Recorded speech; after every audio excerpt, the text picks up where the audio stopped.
Good morning, ladies and gentlemen. As Lawrence kindly said, my name is Suresh and I'm with NAMS. I'm a principal counselor there. I'm going to be talking a little bit, the subject matter is a little bit different from what Dr. Candy spoke about. Dr. Candy spoke a lot about the medical and the biological impact of alcoholism, alcohol use on the drinker.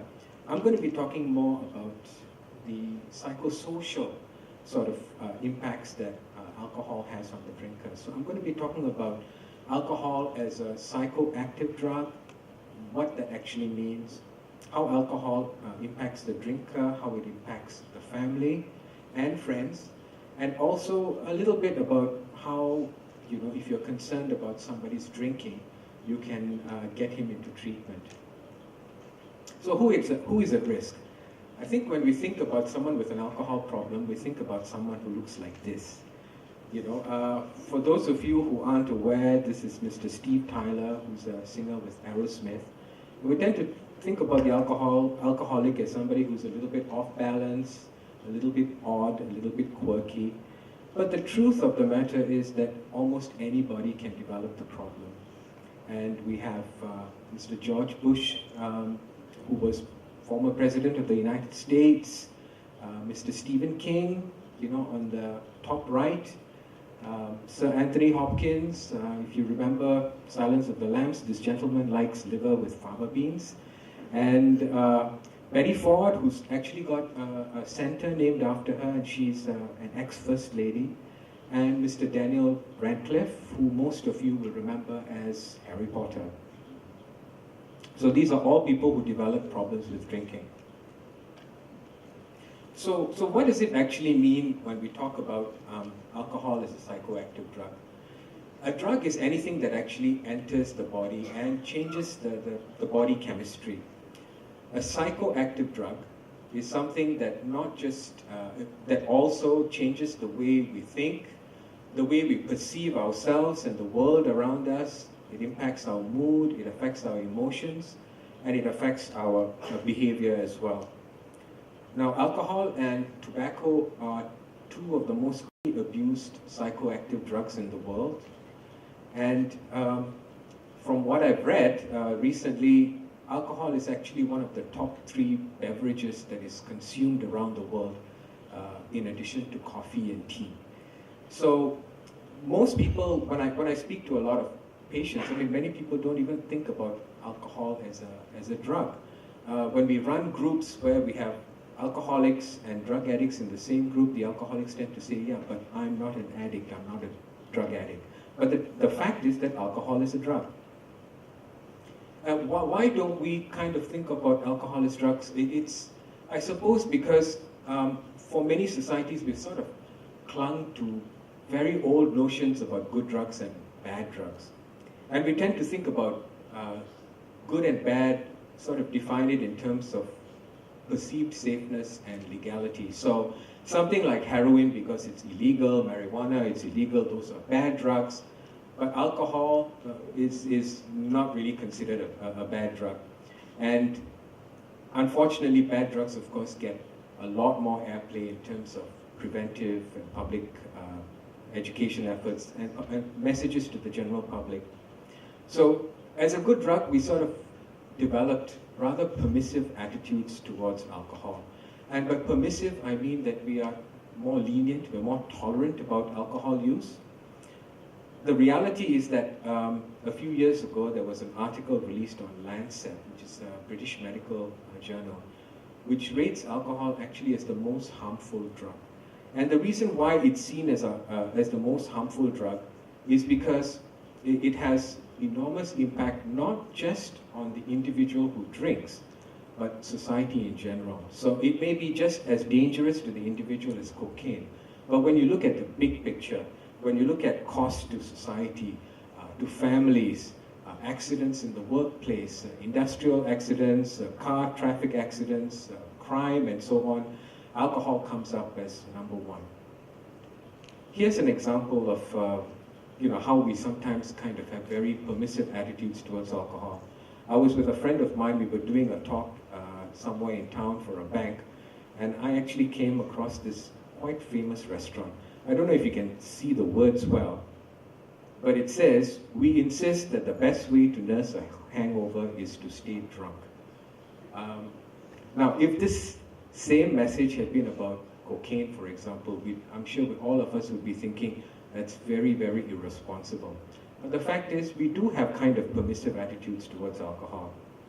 Here's another one.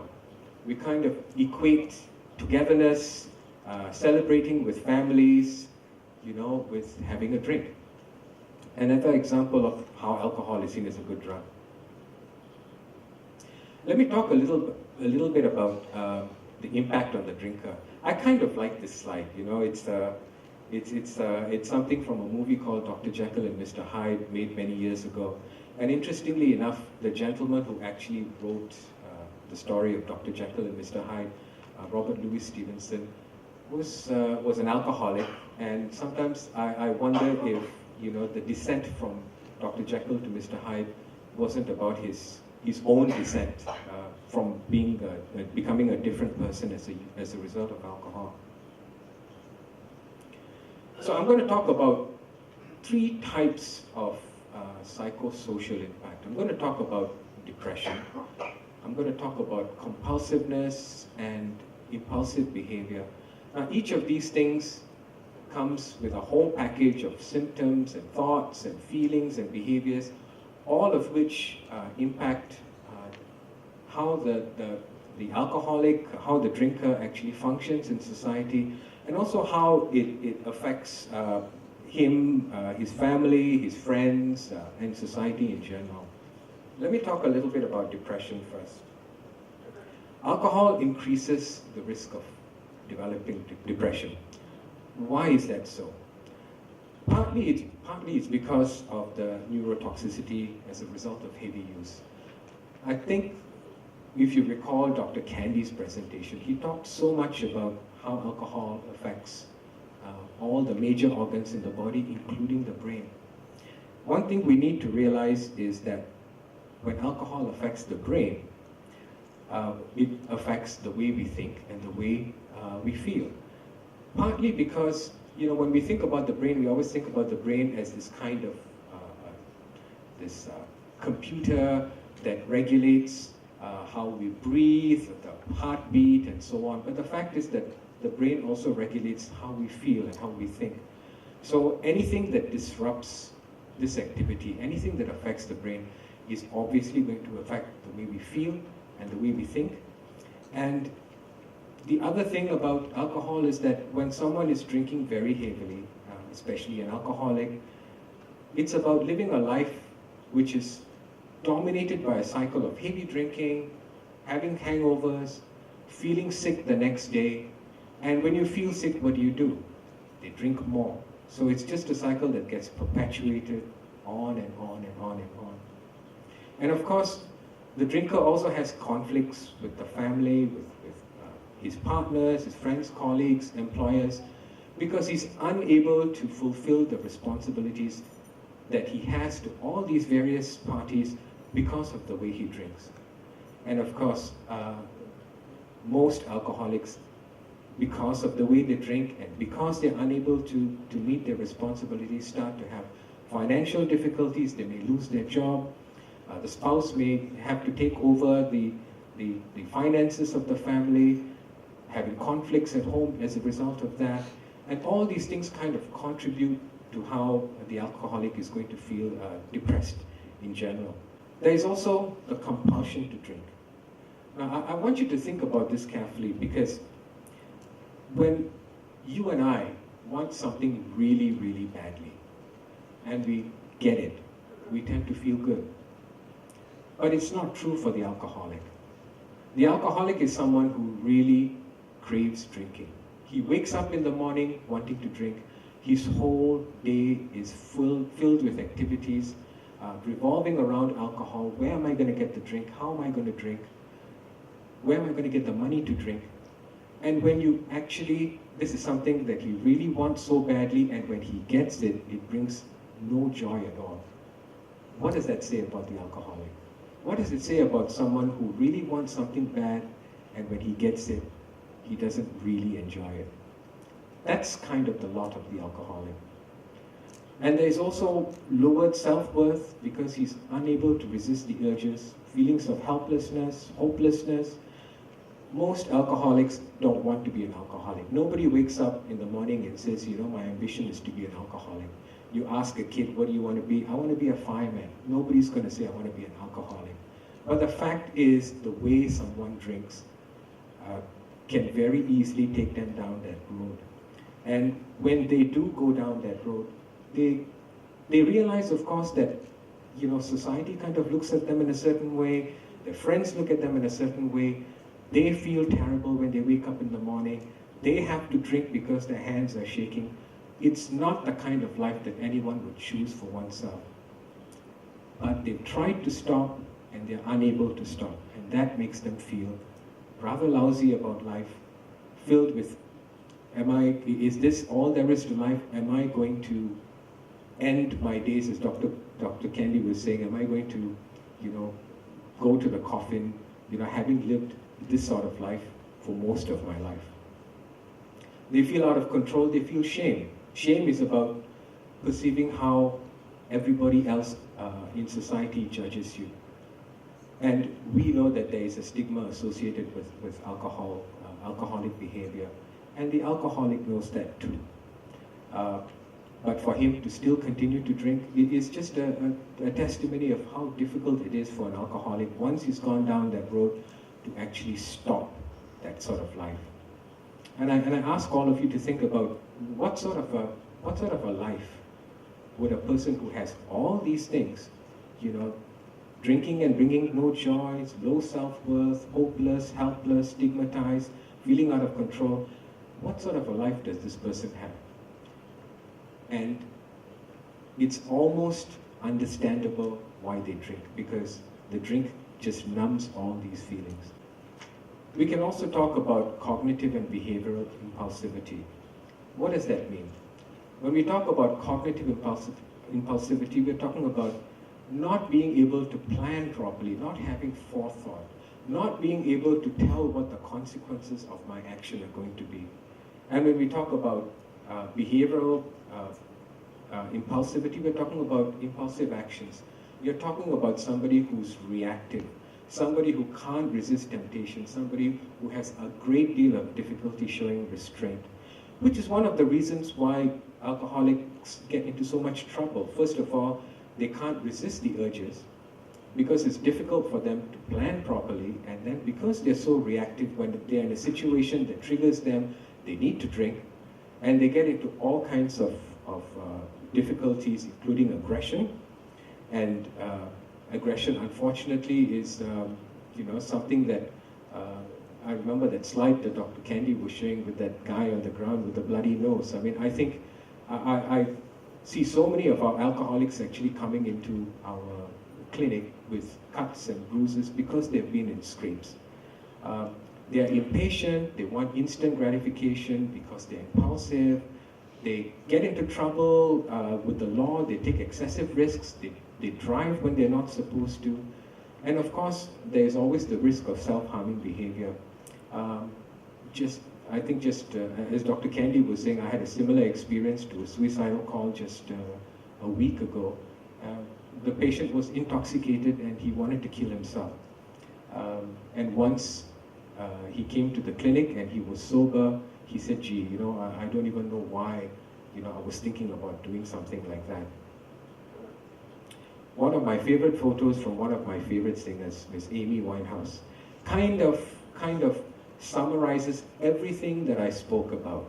You know, the feeling of helplessness, you see it on that face, the sense of hopelessness, the impulsivity. She's, in this picture, she's in a courthouse because she's been charged with slapping a fan, you know, somebody who actually enjoys her work, because she was drunk. And what do you think is going on in her mind? She's in court, she's in all this trouble, she's probably thinking, gee, you know, where am I going to, when is this, I hope this thing is going to finish quickly so I can go have a drink. That's probably what's going through her mind. By the way, she died, unfortunately, at the age of 26 because of her alcohol and drug use. And of course, alcoholism affects the whole family.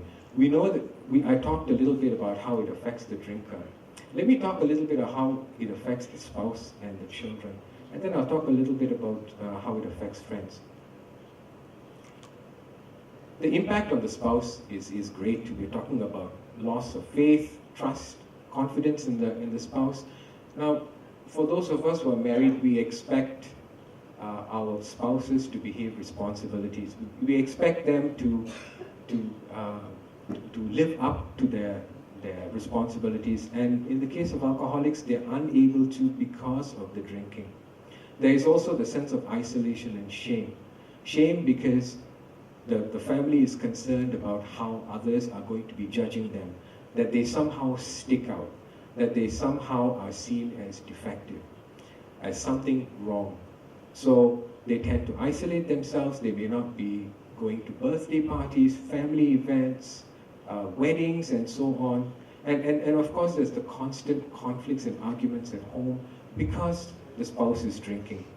Financial insecurity, when one spouse is unable to work because of the drinks, the other spouse may have to have 2 jobs just to keep the family afloat. There's always the threat of violence. You get tired of living a life like this. You get stressed by having to deal with this day after day after day. You feel guilty because you always ask yourself as a parent, and if your child has this problem, you ask yourself, did I do something? Was I responsible for why my child is behaving this way? As a spouse, you may ask yourself, did I do something? Do I nag too much? Am I being too demanding? Is it because of me that this person is drinking like that? And of course, that you have a whole host of mental problems like depression and anxiety, insomnia, because there's so much stress at home that the spouse has difficulty dealing with it. I'm just going to read you something written by a wife about her husband. And she says, "So you extol Papa's virtues to the children and to outsiders. You're old-fashioned. You still can't talk about Papa being a drunkard. You know that everybody knows and that they know you know it, but it saves your face a little to pretend you don't. This wins some admiration, but not much. Mostly it brings you scorn. Why doesn't she admit he drinks too much? Wouldn't it be better? Better by far, 100 times better, but you can't.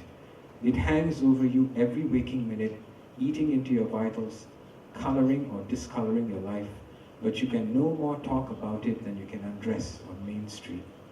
Just think about what this person must have been going through when she wrote this. Let me talk a little bit about children and how they're impacted. It interferes with their normal development.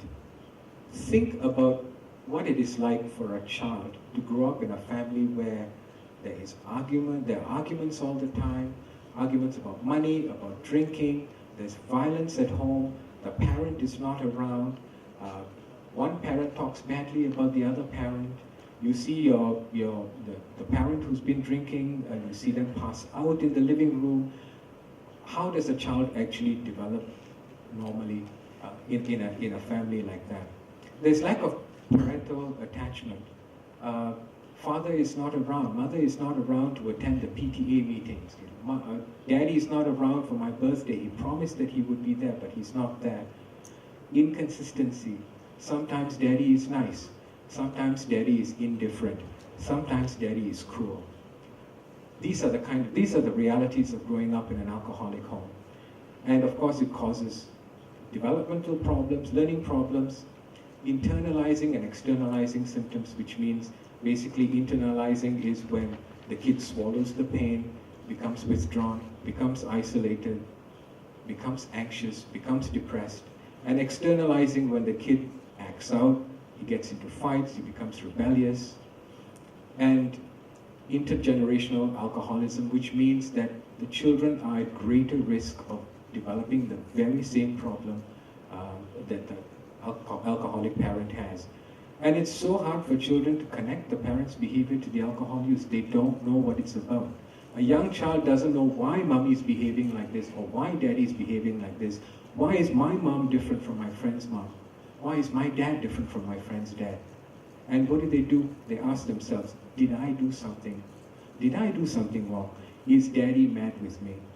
And that's the impact of growing up in a family where alcohol is a problem. Here's another letter. This is from a daughter to a father. The extreme useless feelings I possess are because of you. The way I suppress my feelings comes from the rejection and absence of caring that you showed me at such a young age.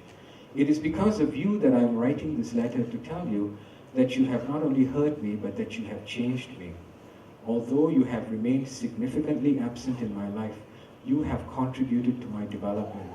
But don't take pride in this, because it's my faults that you created. Let me talk a little bit about the impact on friends. Now, I remember a few years ago when I attended a kind of a high school reunion. It was, we are 40 years old reunion, something like that, the class of 1975. And there was a friend of mine who had an alcohol problem, and I think I spent half the evening taking care of him because he was in the toilet throwing up. It's stressful. I would rather not have done that. I would rather have been with my 100 other friends talking about the dumb things we did in 1975. But I didn't get the chance to do that. And you're embarrassed by your friend's alcoholic behavior. Alcoholics, when they're drunk, or any drunk actually, does silly things. And you're embarrassed by just being in his presence. You're hurt by the words that he says while intoxicated. I'm sure this has happened to a lot of us. A family member brings up all kinds of hurtful things because he or she is drunk. Things that this person wouldn't have said to you if she was sober. You lose your other friends. It's just like I didn't spend enough time with my 100 other friends at my reunion. You lose other friends because you're so preoccupied looking after this friend. You've lost your time, you lost opportunities. You put yourself in harm's way simply being in the presence of an alcoholic. Alcoholic may get into a fight, you may have to rescue him, and you get hurt instead.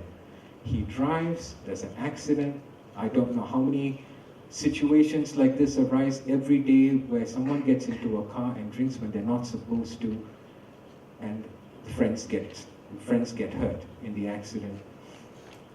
And there's evidence to show, there's research to show that simply being around heavy drinkers can cause the friends around him to actually drink more by up to 70%. So that's a pretty scary thought. So how do we get the alcoholic into treatment? Ideal world, people will say, yeah, I have a problem. I'm going to go in for treatment. Please help me. But many alcoholics don't. I think Dr. Candy spoke about 90% of alcoholics actually not coming in to look for any kind of help at all. And why is it so difficult for them to find help? Basically, it's because partly it's the physical and psychological dependence they need to drink. They don't know what it means to change. Here, talking about, Dr. Candy mentioned people who started drinking at 12. And now the guy is, 40 years old. He's been drinking for 28 years of his life. Most of his life he's been drinking. Does he know how to change? And he's concerned about what is life without alcohol going to be like. I've been drinking for 28 years. If alcohol is not there, what is that life going to be like? Everybody says it's going to be better. I'm not so sure. And of course, there are so many triggers and environmental cues. I showed you that picture, that restaurant with that, that awful saying, the best way to avoid a hangover is to stay drunk. I mean, that's a trigger. Imagine an alcoholic person, who's got this alcohol actually passing by that restaurant and sees that sign, what goes through his head. So it explains why so many people don't actually seek help.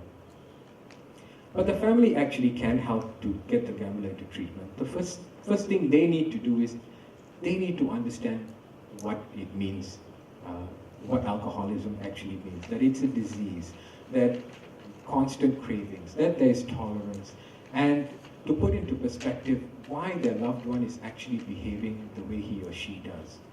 And it's also about setting and enforcing limits and boundaries. Now, this is important. There are basically three outcomes. One is the drinker continues to drink. and you stay with him. The other possibility is you leave, and the third possibility is the drinker gets better. Now, obviously, the first two outcomes are not something that most people want. They actually want the family to stay together, and they want the drinker to get better. That can only happen if you set certain limits and boundaries. The limits and boundaries are not just to help the alcoholic to control his drinking, but it's also kind of, good for you. It's safe for you. It means that you can at least try to have as normal a life as possible, at least for the family member. Without those limits and boundaries, things are just going to carry on as before.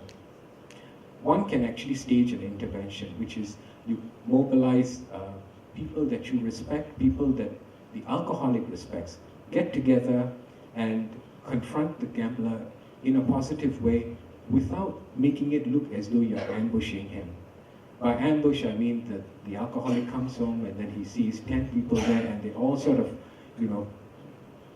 attack him with, you gotta change, and that actually turns him off, and what he's going to do is he's just going to walk away from that situation. If family members want to know more about how they can talk to a family member who has a problem, if they want to know how they can stage an intervention, how they can set limits and so on, you can actually call the NAMS All Addictions Helpline at 6 Recover and get some advice. The helpline is actually manned by counselors with training in addictions. What we know doesn't work is arguing and fighting, because that's just going to set us against them sort of a stance, which is not helpful. Enabling the behavior is not helpful. By enabling such things as buying the person drinks, if the person doesn't do the chores, you do it for that person, giving excuses for the alcoholic's behavior, and also trying to fix the person, because the person is not a machine that can be fixed. The person needs help. So at the same time, I would also urge that family members need to take care of their own needs, take care of the needs of other family members and the children, because I spoke earlier about how it impacts not just the spouse, but it impacts the children as well. And sometimes the children tend to get neglected because all the attention is on the drinker. The good news, I'd like to end with the good news, is that people actually do recover, people are resilient, families are resilient, and help is available. Like I said, you can call the 6 Recover number to speak to a counselor. All the calls are confidential. So I'd like to end on that positive note that people recover and people and families are resilient. Thank you very much.